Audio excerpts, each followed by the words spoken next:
Netcasts you love. From people you trust. This is TWiT. Bandwidth for TWiT specials is provided by CacheFly at CACHEFLY.com.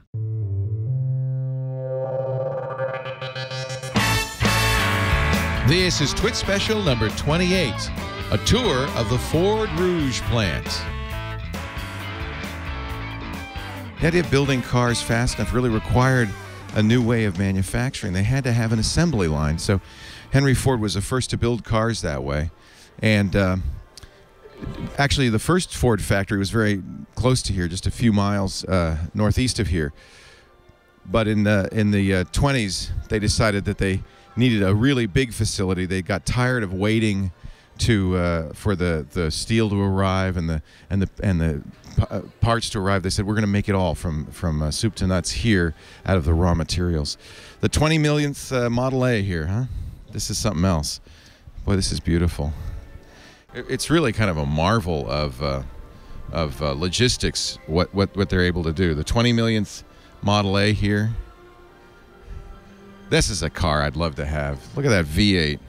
This is the 1932 V8. You know, during World War II, there's Clyde Barrow in front of his V8 in 1934. He actually wrote a letter. It says, "Dear Mr. Henry Ford, while I still have got breath in my lungs, I will tell you what a dandy car you make. I have drove Fords exclusively when I could get away with one. For sustained speed and freedom from trouble, the Ford has got every other car skinned.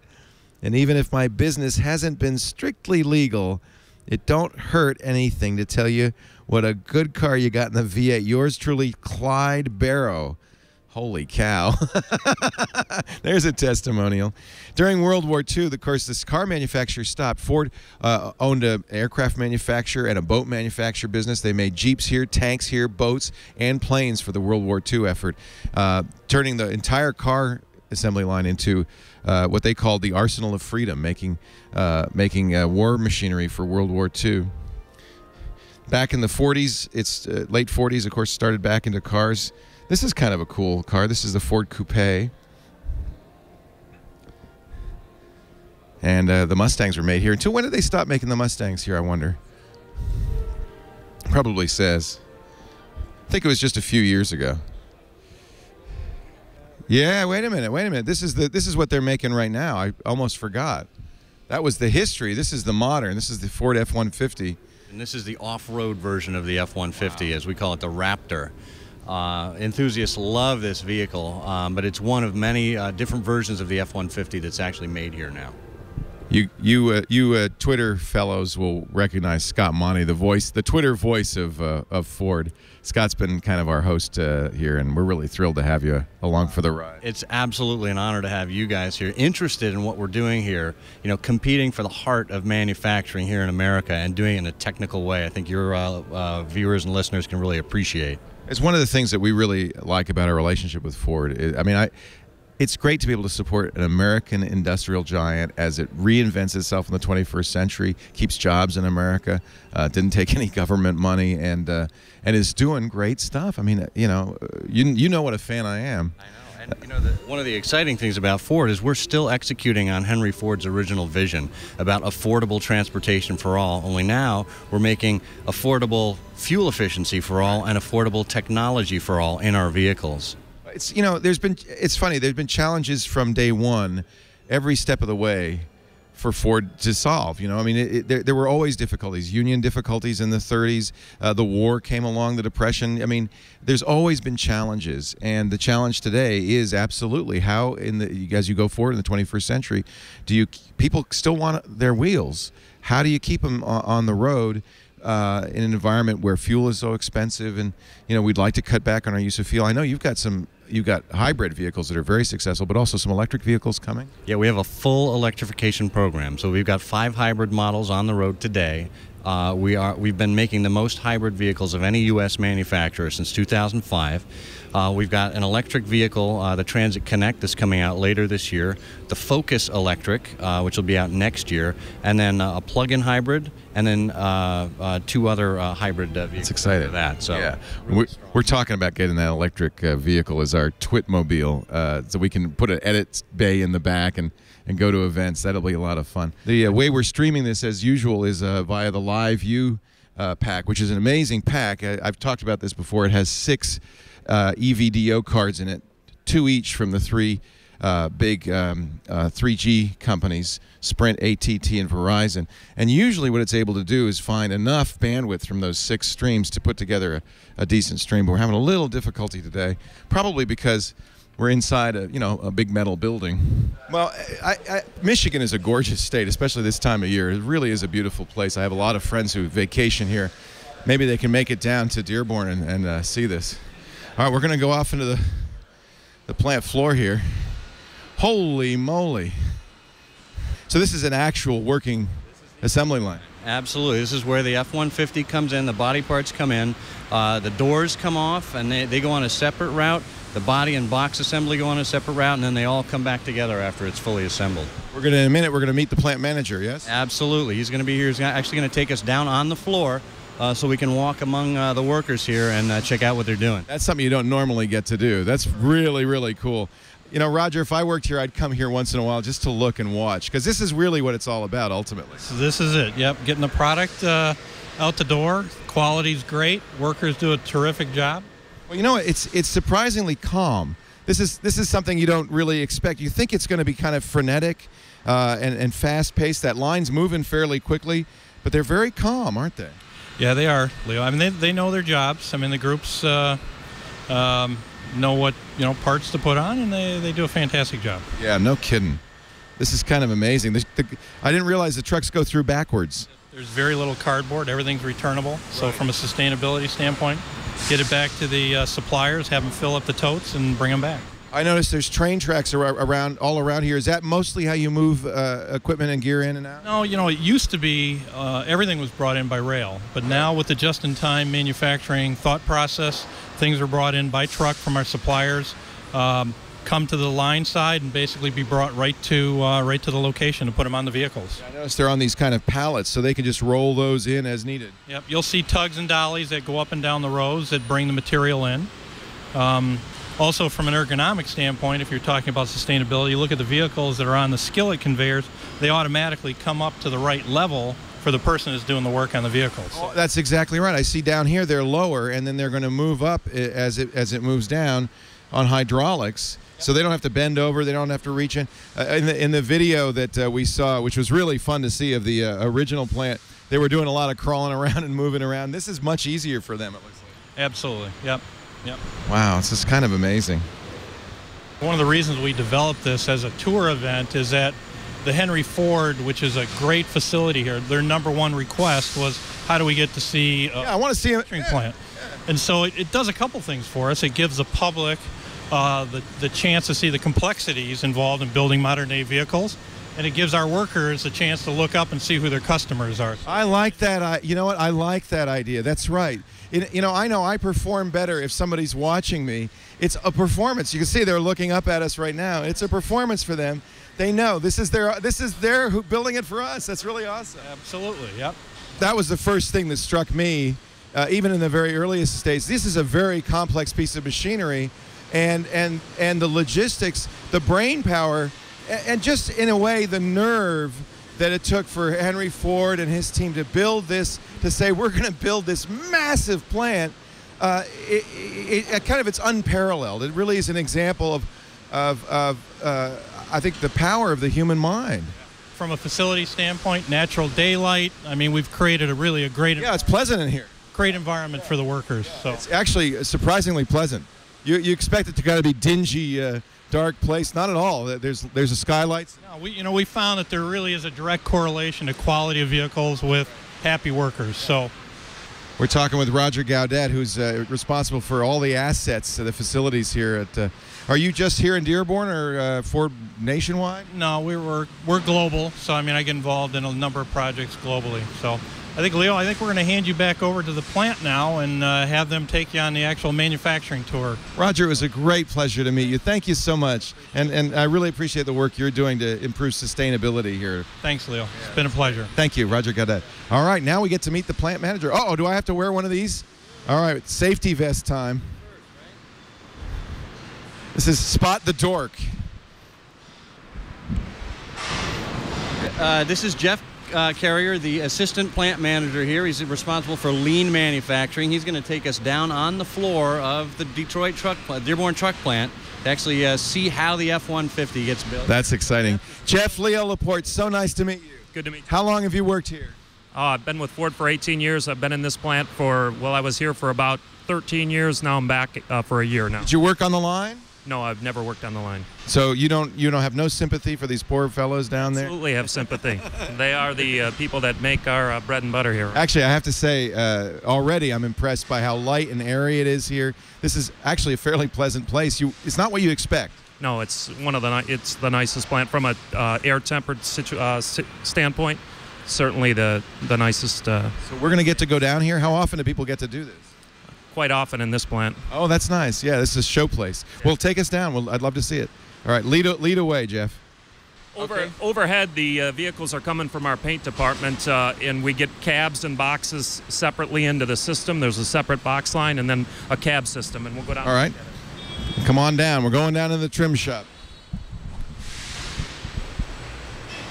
Keep your hands and feet inside the vehicle at all times.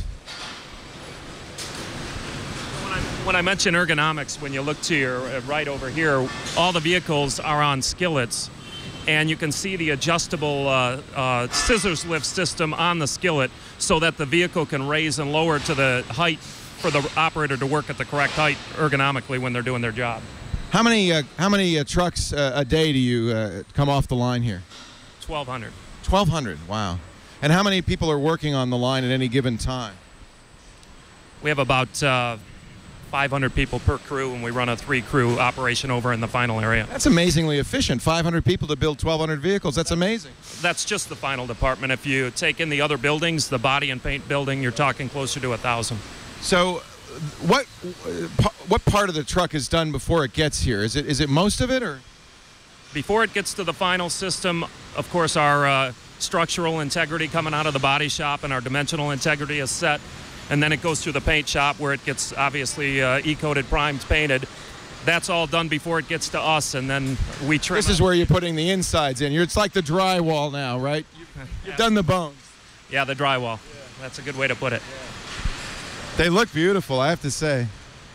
So this is our doors off process. When the vehicles come in, when the cabs come into the trim shop, we take the doors off. They're sequenced overhead to meet the vehicle that they came off of. They'll meet them over in the chassis side when the vehicle gets over there. That allows, again, for ergonomics, we can get in and out of trucks without having to deal with walking around doors. Right. Also helps from an efficiency standpoint. I'm going to get on this side so you're closer to the thing. Yeah, I don't want my anywhere getting. This is neat. So how fast is the line moving? The line moves at approximately 66 jobs an hour. So it's a little less than a minute per cycle. Each worker has 1 minute to do whatever it is they're going to be doing. Thereabouts, yeah, absolutely. When you look at the line and you see the tooling that's out here, all our tooling is tied to the line so that the operation will shut down if we don't reach proper torques, which is a phenomenal improvement for quality. The line, probably, you never want the line to stop, obviously. Then you've got 500 people standing there not doing anything. Does it ever stop? Yeah, the intent is obviously to flow without stops, but we do have issues, so we do have stops. As long as the stops are controlled and handled correctly to keep the quality in station, which is what we're all about, that's not an issue. We have a slight overspeed. We have about a 3 job an hour overspeed to handle situations. To allow for it. Yeah. So here goes the door. It's going to follow the cab along so it doesn't get lost. And they're putting in, it looks like rubber trim here. They do the rocker tape on this job, which is, as you can see, the vehicle is lifted from the front of the line so that when they put the rocker tape on, they're doing it at waist height. They're not bending over to their ankle height. And these hand trucks that bring the parts here, these are just automatically shuttled in as needed? Yeah, that's an interesting observation. We're a fork-free infield here, so everything that's brought in is brought in on dollies, tugged in on dollies.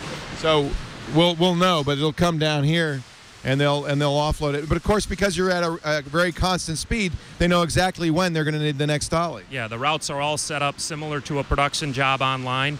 There's triggers that trigger their route, and they're constantly working throughout the hour, delivering different things that are expiring as we go. I imagine this is a pretty popular assignment. You'd like to work in this plant. Oh, I love it, yeah. Ford Motor Company anywhere right now is the place to be, right? Yeah, absolutely, absolutely. So now the scissors lift is lowering it down. It had raised it up so they could work on the trim. Now they're... So you can see right now they're installing the front end of the vehicle, which has got our radiator and whatnot. Let's go around here. I think we'll see it better if we go over here, Brett. So they're putting in the front end. Does that come down from above? Where does the front end? Oh, it's on the bin over here. That's a full assembly in from a supplier. Gets loaded online, comes over to us. We put it into the vehicle here. Let's just watch him put one in, because I just think it's amazing what this guy's doing here. So they're on these little crane lift assemblies. They've come in. He's raising it up. So one guy can do this whole bit. He raises it up, he puts it in place, he can make a couple secures to where then it'll go down the system and get final secure. So yeah, he just kind of tacks it in, and then others are going to tighten down the bolt. He's got nut runners in the fixture itself, as well as the handheld one that he has here. So just to reiterate what you said, the amount of torque that he's applying there is monitored automatically, and if it's not appropriate, the line will stop and they'll fix whatever's wrong. Absolutely. So he doesn't have to notice it. He doesn't have to pay attention to it. He just puts it on and it'll do it automatically. It's all torque controlled. It's all fed back through a box that's tied into our PLC with the line, and if we do not reach torque, the line goes down. But I bet you reach torque 99.9% of the time. Yeah, absolutely. Yeah. Okay, so now that front end assembly's in there. He's taking some of the hoses out. This is really amazing. The calm efficiency with which they're working. There's no sense of rushing. It's just very straightforward. Chat room wants to see more of this. They want to see the articulated arm that actually helps the workers pull some of the stuff Brent, out. they want to see the articulated arm, Brent. So you go in there and you get that shot, baby. It's pretty neat. So we have a live chat room. Just so you know, Jeff, we have a live chat room going on. This is, of course, a live stream, and they're talking back to us. They said, we want to see how that articulated arm is working that he's using. Outstanding. That's excellent. They're very interested. And you really couldn't do this without this kind of efficiency. It's amazing that all of this is just in time. So that assembly arrives, within a day of when it's needed, right? Yes, absolutely. And the sequencing to get all the parts for the right vehicle, because there is complexity. I mean, not every part is, interchangeable on every vehicle. So the way the doors sequence in with the vehicles over in chassis, with the way the CMAs come in sequenced into the vehicle that they go on. So, Brett, we're going to look over this. The thing, and we're going to see later on in our tour later in the day, we're going to see the design process as well a little bit. And, of course, all of this has to be taken into account in the design process. You can't just design a truck. You have to think, how's it going to get made? Who's going to make it? Can it be made? Can it be made in our existing facilities? So it's really remarkable. So what are they doing here? Again, this is where the box for the F-150 and the cab meet up as one pair. They get put in a carrier, of course not on the frame yet. They put in an overhead carrier. They'll go overhead to the other side of the shop where they actually go into our body decking system where they get decked to the frame. Where is the box bin? Is it in another part of the plant? So if you can recall, as when we were coming down into the trim shop, there were two lines coming from paint. There was a box system coming down to trim, where the box line is on the other side of the marriage cell here, where the box will go down one line, get totally trimmed out. Of course, a box trim out is a lot less than a cab. So then we've got to tie it in speed-wise to when our cab gets to this station, our box gets to this. It has to be the same box because it has to be the same color. Yes. So here's the box. It's being raised. The cab is being lowered, and they're going to be married together right here. So when we build 5.5 foot and 6.5 foot boxes, and we build a super and a crew cab, so you're right, the complexity, it's got to be the right part cab to box marriage. It's not just any one. Obviously the paint color is an obvious one, but it's more than just paint. There's FXs, there's 4x4s, there's Raptors, there's Lincolns, there's Platinums. They all have to marry up to be the exact vehicle. Is there much robotics used in this at all? I imagine the paint uses some robotics. Yeah, there's more robotics in paint and body than in the final system. We do have our windshield robot over here. Obviously, we've got a ton of equipment in the final area, but robots specific are more in paint and body. So you need humans to do this, the final touches to the trim. Isn't that amazing? I just love this shot of the box moving up, getting married to exactly the right cab. Now I noticed that we've got a big readout board down here. What is that telling us about? That's a production count board for every part of our system. It tells us where we're at coming out of paint. It gives us our tunnel into trim, so we understand what our lead time is coming into trim. It also tells us how many vehicles we've got between trim and chassis, and then it gives us a trim on, trim off, chassis on, chassis off. Cal down at the bottom, that's our customer acceptance line, so it shows us how many vehicles have actually rolled off the customer acceptance line that's going to the customer. And so, is there somebody monitoring that? What is that? What is that annunciator for? Who is that for? That's for everyone in the shop, whether you're a production operator on the line or whether you're a salaried supervisor, tied to a paging system as well, to where even to my level, we're all getting pages hourly so that we know where we stand on our production counts. It's pretty amazing. It's just hard to believe. I'm almost speechless at the complexity that you've solved here in a way that's efficient, effective, with very few errors, because obviously the errors is where you get it cost overruns on it. We're going to go across here. We're going to cross this? All right. I want everybody to stick together in the group. We're going to cross. All right, but we're going to do it with the principal's going to take us. Yeah. This is great. Hi, how are you? Good job. You can see all our electrical harnesses underneath the carpet are being installed. So we'll be set up for carpet install, which we'll see when we walk to the other side. All right, get ready. So this actually stops for a minute. Oh my God. We're on the line, baby. Want to stay on it while it starts up? You're welcome to. You want to stay on it while it starts up, Brent? You can. Don't move too far. All right. Okay, we're gonna wave goodbye as Brent goes down the line. Try it, if you can improve his chassis at all. Maybe a paint job. I don't know, rewiring. There he goes. Bye bye, Brent. Bye bye. Okay, get off the line. Get off the line. There's people working here.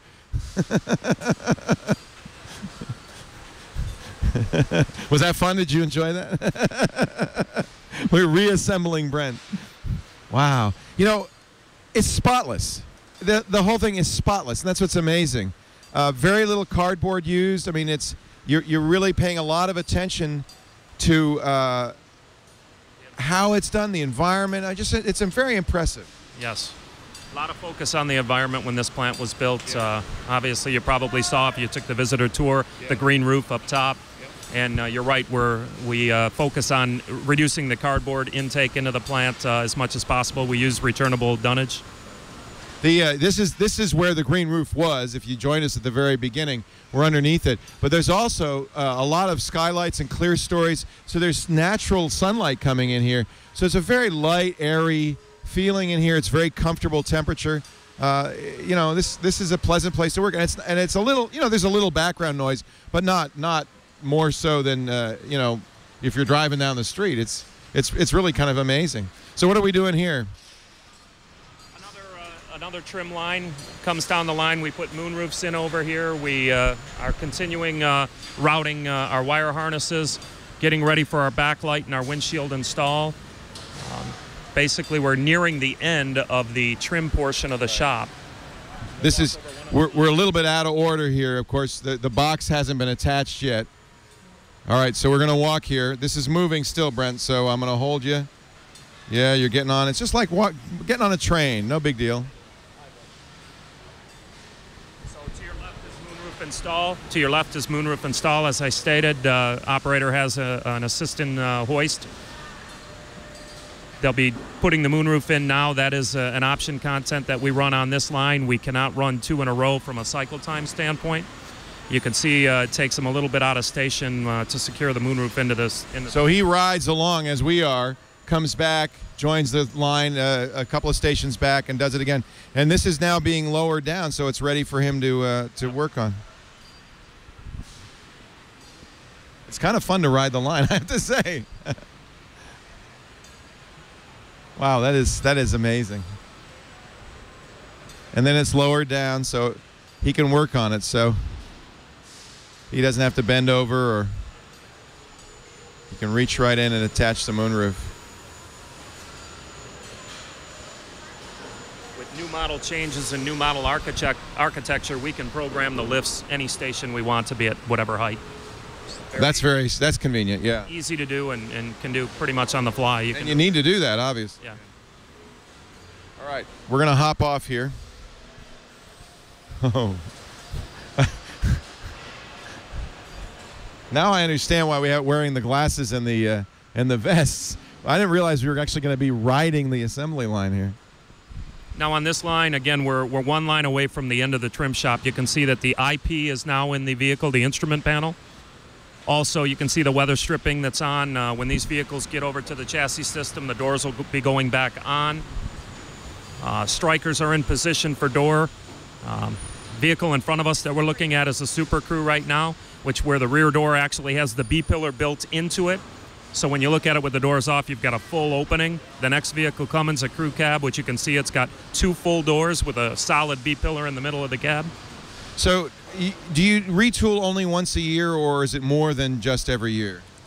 It's whenever needed, and it's generally more than once a year. Really? Okay. So there'll be design changes, they'll come through, things like that?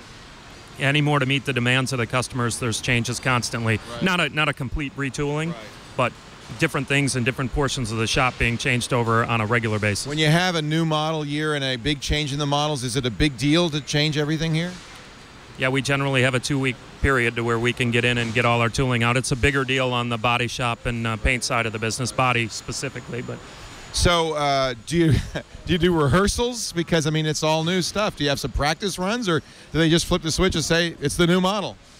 We flip the switch, but no, we do build in some time. We'll build in a little curve on our production line, so we'll definitely do a lot of training. We try to do as much offline training as possible. We built a little launch center that we can do offline training on many of our modules. It's not quite the same as building while you're moving, but at least you get a feel for what you have to do in your new elements on your job. Now, these guys rotate, or do they pretty much do the same thing always? How does that work? Certain jobs rotate and certain don't. Basically, that's predicated on ergonomics and trying to help people with different parts of their body. I'm always moving the same way all the time, and yet when somebody becomes proficient at a particular piece, that's a big deal. They're effective, they're efficient, they do it right every time. You don't want to move them arbitrarily. Absolutely. At the same time, I'm sure it's a little, maybe it's boring after a while. You want to give them a chance to do something different. What's the average length of time somebody will spend, say, doing the same thing? Well, that's a good question that I don't know that I can answer. We probably never measured that, but there's some people that have been on the same job for 10 years. There's some people that like to change jobs every year. So you have the opportunity to do that if you want to do that. There's processes to do that within the system, yeah. Yeah, I imagine there's some people would just like, I'm comfortable, I'm doing what I want to do, and I'm having a good time, yeah. I have to say, it's a very pleasant place to be. I could easily see working here. Mark, what would you like to do? Would you like to be putting in the floor there, maybe some seats? I always wanted to know how that flooring carpet got in there. Now you know, it's just rolling out there, yeah. I had a question about those yellow cords. Did you, all those, there seems to be like hundreds or thousands of these yellow cords up there. What are these yellow cords that we see hanging around? So if an operator is having an issue on the job, and there's several reasons why that could be, right? Could be a supplier quality issue, could be a processing issue, could be a training issue. Right. Those cords are used to call. They're call cords, and-on cords. They can pull those and actually call their team leader or their supervisor down to the job without the line stopping. If they pull it and nobody responds till the vehicle gets to the end of their station, the line will stop. Right. We're not going to talk to any of the workers because I don't want to interrupt them. they're kind of on a schedule, if you know what I mean. They got to keep moving because the line never stops. But they seem like they're having a good time. They've waved at us, and we've given them the thumbs up, and you know, it seems like it's a good job. Some of them are listening to music. They're allowed to do that. Yes. Rock and roll. What is the what? You know, there was a lot made about the hourly wage of workers and how overpaid they are, but they're not. These guys aren't making $75 an hour. These guys, again, are the heart and soul of our business. They're the ones that put the pedal to the metal. They're the value add in the business. So I certainly don't want to discuss, you know, what they get paid or is it enough or isn't enough. That's an argument anyone could make. I think that, you know, they're the heart and soul of the business. And as Ford Motor Company continues to do well, we owe a lot to the workers on the floor. Absolutely. Absolutely. They're the heart and soul of America. And the thing is, you're providing jobs, you know, and at one point, 100,000 people were employed in this Rouge plant. That's kind of remarkable, 100,000 jobs. And, you know, these are jobs that for a while looked like they were moving offshore. So it's really nice to see American industry continue into the 21st century. And, you know, people have talked a lot about how it's the end of the industrial era for America. I certainly hope not. I think manufacture is a key part of American economy. And I think it's pretty clear here that there's some real American know-how that's unique. We're going to move over a little bit, Brett, because she's got to load in some parts. This is pretty darn impressive. So you can see these are the parts bins as they come in. They know they're going to need that wiper assembly. You know, windshield wiper assembly. They're going to need these parts at a certain amount of time. Hey, we got some trucks over here moving around. Is this coming in from the paint over here? Or? Next to us, transferring over. So that moves from one line to another. I see, and there's a green line. So actually, we're going to move over here because we've got a cart coming through. So watch this here, Brent, as it comes across. So this is how it gets from one line to the other. If you take a look, the cab is. Now watch here. The rail just rose up in the floor. So this rail comes up so they can transfer this body over to the next line. It actually gives you some idea of how many bodies are coming through the line at a time, because about every minute it looks like another body's coming over, and then the rails go down so that these the little supply trucks can move over. That's pretty cool. One of the differences here versus the old Dearborn assembly plant, as we were talking earlier, the cross transfers in the old assembly plant were just chain on edge, and we actually would ramp up over them when we drove. We would drive over ramps and actually hammered the chains. It was actually a cause for a lot of downtime, but this system's much, much better. Uh-oh, here comes a cart. As soon as that cab moves across, you can watch those rails will go down, and she can drive across it. And there she goes. It's like clockwork. It's really amazing. How much time on the line does one unit spend? Oh, in the system, from beginning to end, one unit probably spends somewhere around 18 hours. 18 hours, from nothing to full truck. All right, we're going to go upstairs here a little bit.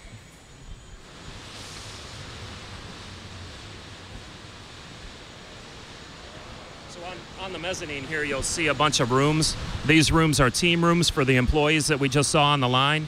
So when they come in the morning, they have lockers to put their stuff. They can actually come up here if they brought a lunch. They can obviously hit the lunchroom, but they've got a room to sit and actually talk about some of the issues. They've got some of the metrics posted and essentially an area for themselves, kind of an office for themselves. This is one of the things I know there's a lot of research and thinking about is how do you make people work in a team together? How do you improve quality control? You know, for quality circles, things like that. And so teams seem to work well to keep people, kind of give them some responsibility and feeling responsible for that particular part of the truck. It's really important to give people a sense of responsibility for what they do and ownership for what they do. And I think that's a great way to solve that. Team gets too big, you know, you can only 10-person team. It's easy. You know everybody who's on your team. You know, if somebody's slacking off, you can say, hey, stop it, Joe. If somebody's doing a great job, you can call attention to it. I think that makes a lot of sense, and I love it that they each have their own rooms with their own lockers. They've got a computer in there. They got a microwave oven, a refrigerator. I think it's a very sensible way to handle that. When the plant was built, it was built with this kind of thing in mind, I would imagine. Yeah, the team concept was a critical part of the strategy when we set up this plant, and we put all team rooms off the floor to get them a feel for off-the-floor safety. Again, an office for themselves to think and to help us with problem solutions. It's a great idea. I love that. We're walking now over to the second half of the final system, which is called our chassis system. In the middle, as we walk across, you'll see our customer acceptance line, and we'll stop and talk about that for a minute. Okay, great. So we're going to right over here. And this is a finished truck here. We're coming out here, right? So we're kind of jumping to the end before we look at the chassis system, but this is a finished vehicle. This is what we call our customer acceptance line, where we do final inspections on the vehicle, electrical checks, functional checks, exterior type inspections, and interior finesse type inspections. When it travels through this line near the end, there's a water booth where we do a final water test, and then the vehicle goes outside for sequencing the vehicle to the load centers. The water test is for windshield leakage, things like that. Is that what you're... For any type of leakage. It always amazes me that the engine starts. You go through this whole thing, all these bits and pieces have been put on, you turn the key, and the thing turns over. It is a fine-tuned process. Every operator on the floor has their instruction sheet. All the instructions followed. The vehicle is... You're actually driving. You're driving it onto this line. These cars are already... trucks are already being driven. Yeah, again, this is the final acceptance line. If you look over to your left there, the line that you see, that's the actual end of the production system before it comes over to our inspection system. Jeff, you've been very kind to give us this much time. Thank you. Hey, no problem. It's great to have people in the plant and see what we do. Well, you got a lot of people at home watching this, and it's a great treat for them because it's almost as if you came here to themselves to see it happen. And this is a big plant. There's a lot going on in here, and this isn't even the whole plant for the F-150, right? This is just the final assembly. Yeah, this is just the final assembly. Again, the body shop and the paint shop are totally separate buildings. There's a lot that goes into making a car or truck. There's a lot goes into it. Right here. All right, we're going to go downstairs here.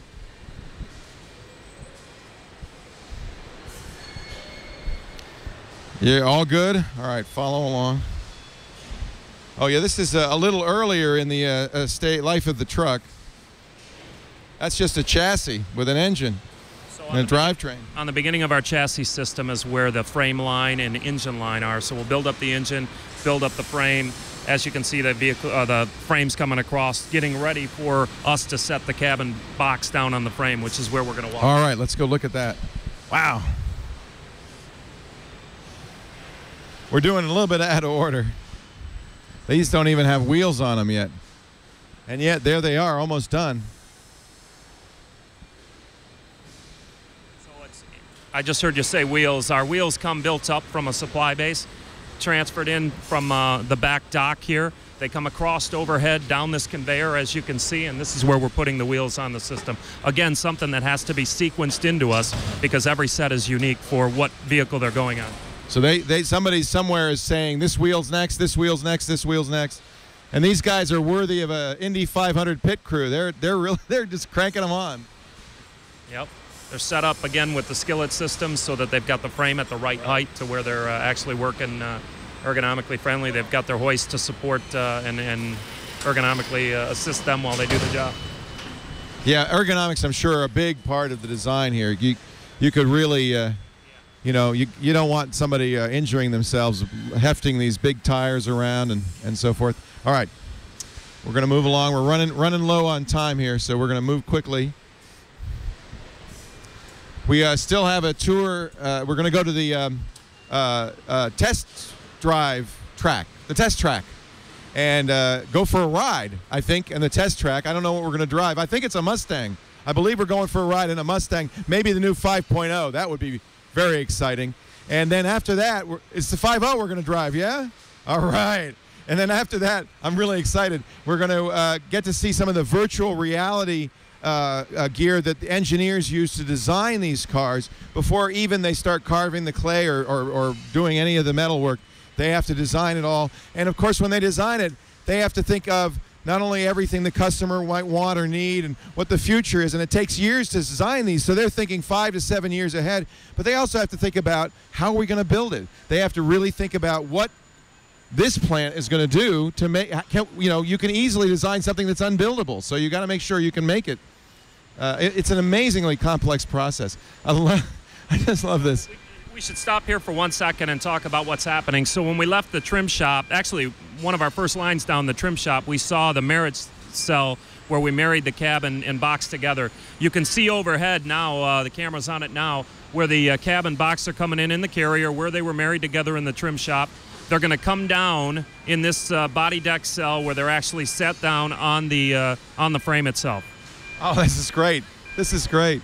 They're marrying the cab and the box to the chassis and the engine, and you're going to have something pretty close to a truck. They're doing the front bumper secure. As you can see, I don't know if the camera's on it, but they're doing front bumper secure over here.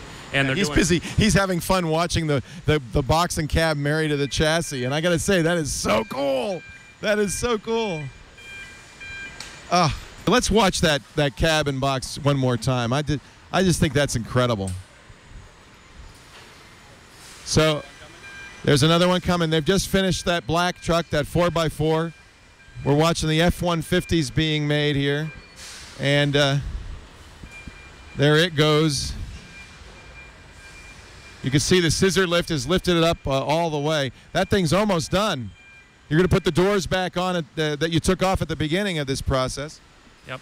There's a couple more lines in the chassis shop, and then they're done. Actually, as we were just showing over here when we put the front bumper on, that's after, obviously, the vehicle's married to the frame. We've got 3 more lines going to our east, and the vehicle will be done. It's almost done. It would be so much fun if you knew you had an F-150 being made to kind of watch it be made through this process. It's so cool. They almost come to life. They almost start to assume a personality. Beginning of line 4 here, we're doing a lot of hookups in our engine compartment. That's what this team is doing over here. Hey, how are you? If you catch this team over here, they're hooking up all the stuff. Good looking guys.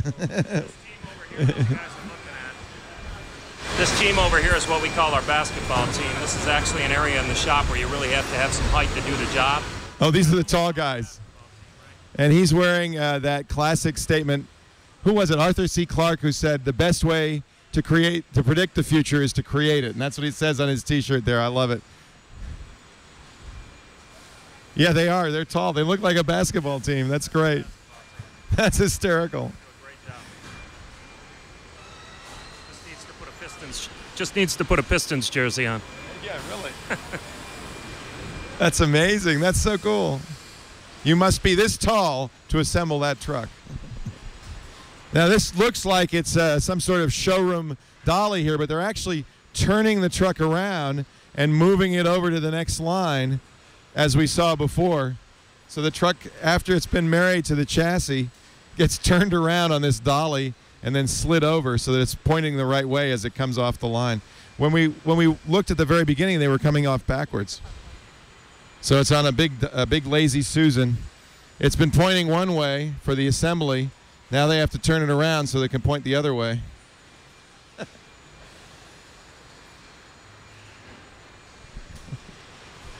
Ken Shepherdson is carrying the Live View backpack today. How you doing, Ken? Are you okay? Fine, yeah. It's a lot of work. Poor Ken. Stay out of the way.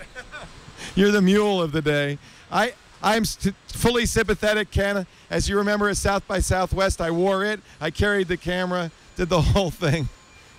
Thanks to Live View, by the way, for providing this incredible device that lets us stream live from pretty much anywhere. It'll really be put to the test when we get in that Mustang and we go around the test track. We'll see how well that does.